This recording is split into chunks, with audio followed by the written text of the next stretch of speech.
We are back on Morning Line. Thanks for joining us. Talking immigration, the number 737-7587. I know a lot of you have opinions on this. Eben Cathy's with us. He's with the Tennessee Immigrant and Refugee Rights Coalition, discussing, the Supreme Court decision, 4-4 tie. This injunction stays in place that doesn't allow some of these undocumented individuals here in this country to get off the priority list for deportation, which means it could happen while they're waiting for a court case to hear. And a lot of people have strong opinions one way or the other on that. Let's go to Ann. Hi, Ann. Good morning. Good morning. Go ahead, Ann. Nashville's had a large immigration population since that I know of the 70s, because the church I'm affiliated with was one of the ones that opened up their doors. I worked for the school system for many, many years, and they went to a system called the lobby guard system, which was to cut down on sex offenders and parents who did not have parental rights to come into the schools. It scanned the driver's licenses. I worked at a school that had over 70 nations or cultures represented. We had hard-working parents who were going through Metro Schools immigration programs, and they were volunteering in their school. They were working in our community. They were very committed to their children and the community. And as soon as that system came in, those parents got scared. They thought it was INS. It took 6 weeks to convince multiple cultures of parents that this was not an INS situation. This was a security situation for their children. Something else that we need to take into consideration is that our district did not require immunization for our immigrant children. So across the country, other districts had the same policy. Therefore, we had childhood illnesses on the rise. Okay. It sounds to me like, some of these folks she was dealing with in the schools, they were going along and were very involved. But then as some of the, these changes came about, it scared them, and they kind of went back into the shadows, I suppose. Right. Well, I think one takeaway from her story is that there were parents and their kids, and these kids were going to school, and the parents were involved in the school system. They were volunteering. They wanted to be involved in their child's education, and something happened in the system that scared them. That made them think that maybe immigration was watching them, and they stopped being able to volunteer. I think the DAPA program that right now is on hold would exist to try and stop some of that right there. It would exist to try to help folks get work authorization, get a deferral from deportation, and fully contribute in their communities. So I hate to hear that happened. Let's go to Cindy. Hi, Cindy. Good morning, Nick. Morning, Cindy. Go ahead. Oh, I totally disagree with your friend there, but there's two things I want to make a point clear. When I worked in the warehouses or any fast food, they got paid just as much as I did for all the illegals. Another thing today in the Tennessean, I hope you read in the opinion about the refugees resettlement costs unclear the taxpayers. They have broke the piggy bank. For the first thing, when they came here, they were illegal. They broke the law. The law doesn't pick them up. They let them go. Or otherwise, why didn't I get and my neighbors get our mailbox paid when a illegal ran into it with no insurance, knocked them all down, and tore up our bridge? Thank you. All right.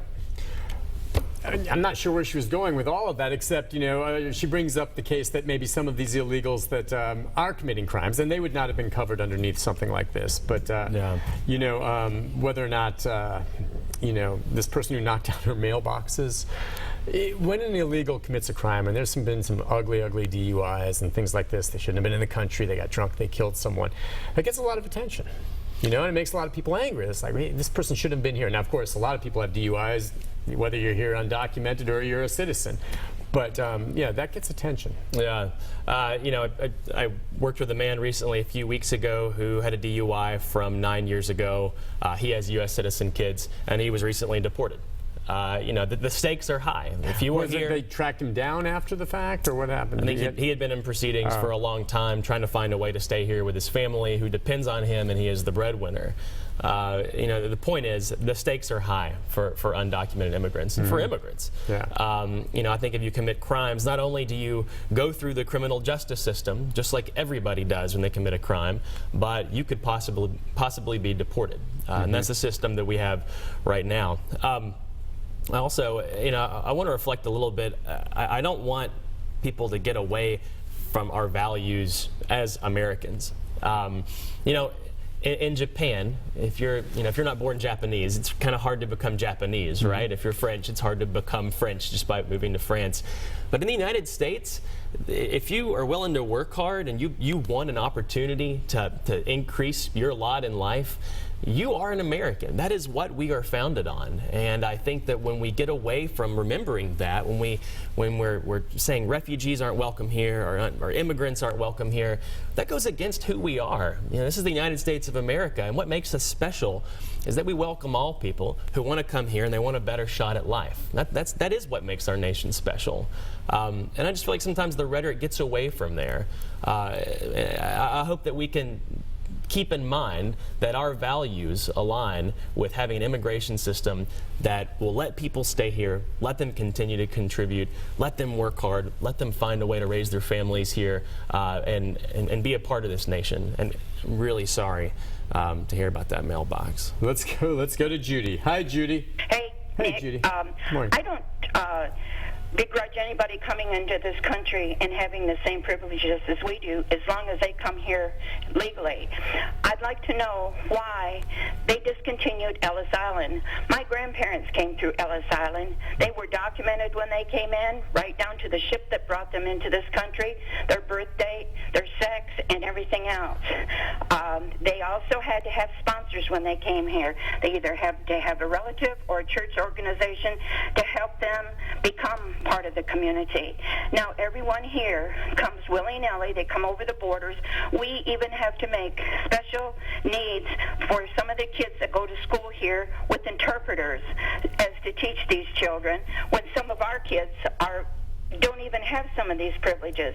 Like I said, my dad thought he was a Mexican because he taught the migrant workers in Michigan how to speak English when they came there to pick fruit.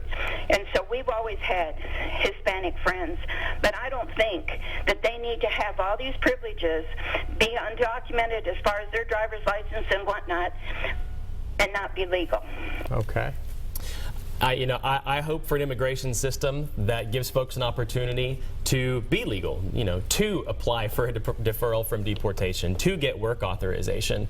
DAPA was that program. It gave folks a way to get on the books who are contributing to this nation. I think that everybody wants an immigration system that works. That's one thing that we can agree on. Sure.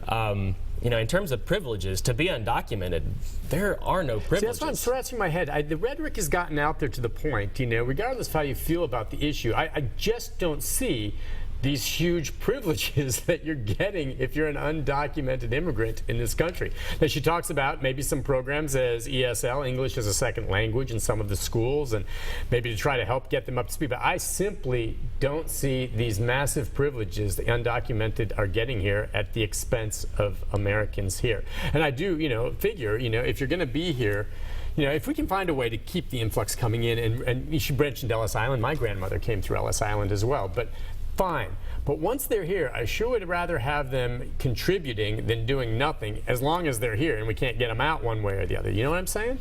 Yeah, and but I just don't see the benefits. That everyone's like, well, they're getting so much and I'm not getting anything. That really is crap. Right. And in terms of, if I saw it, I'd say it, but I just don't see it. And in terms of teaching kids how to speak English, we should invest in all the kids. Every kid that we have, we should invest in that kid no matter what it takes. If it takes ESL, if it takes extra tutoring in math or extra tutoring in science, it's wrong to pit one group of kids against all the other kids in a school. We should invest in every single student we have. Students are our future, and if they're here and they're going to school, they're probably going to be the rest of their lives. We want every student to be able to come out and join the workforce. And going back to the privileges, to be undocumented is to live in fear every day.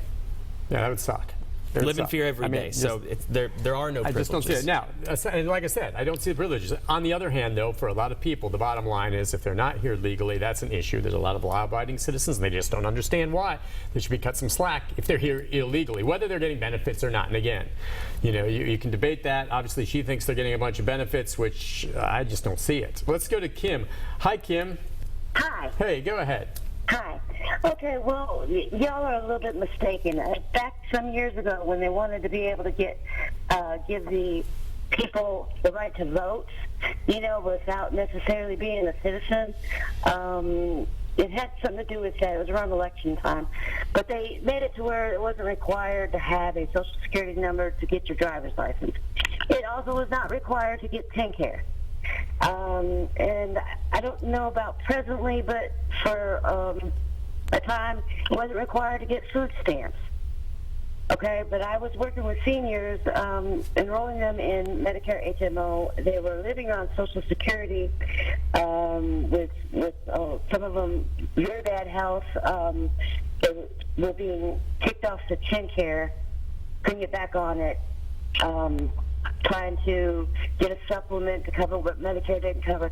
Medicare wasn't covering prescription drug at the time. But, it was, I could see the frustration. One of the seniors had been in a car accident. Now, he said that they had a license, they had a TennCare card, but they didn't have insurance. No, I know, and that can be... Cover the accident. Okay, but now what you're missing is that federal taxes that pay for programs, like the food stamps and for the schools. I heard him say something about, we need to take care of the children and we need to be paying the teachers that teach the children. Yeah. I totally agree. I just want to say I'm also not pitting students against teachers. I think that we should support all teachers and all students. It's not taking care of kids. It's making sure every kid has got a shot in life to grow up and have a career and work hard and join our workforce. I want to say it again. People who are undocumented do not have Social Security numbers. And if you don't have that number, approaching the government in any way could lead to deportation. So it's just not done. All right. And by the way, they are working and having taxes being taken out of their paychecks, whether they have a Social Security number or not, correct? Depending on where they work. That's right. You hear sometimes if they're paid cash under the table, whatever, but other than that, it's being taken out. But without a Social Security card, then they can't really benefit from what some of their tax dollars are going to. They certainly can't get a refund, can they? Right. I mean, if you are undocumented, there's also no way you will ever realize the benefits of what you've paid into the system in our state or the federal system. How does the employer take the money out of their paycheck if they don't have a Social Security number to do so? There's a form called an I-9. Undocumented immigrants pay taxes. They pay it to the federal government. Undocumented immigrants pay taxes to the state government. I believe there was a study done in 2010 that undocumented immigrants in Tennessee had contributed over $200 million in taxes to the state. And it's easy to see why. I mean, we pay our taxes through property tax and through nearly a 10% sales tax. Everybody who is working and who is buying food and buying gas and buying everything that you need to make it through daily life is paying into our system. Yeah, there's taxes for all of that. Listen, we'll take a break on that note. Lots of phone calls, lots of good opinions. We'll be back with more of your calls right after this.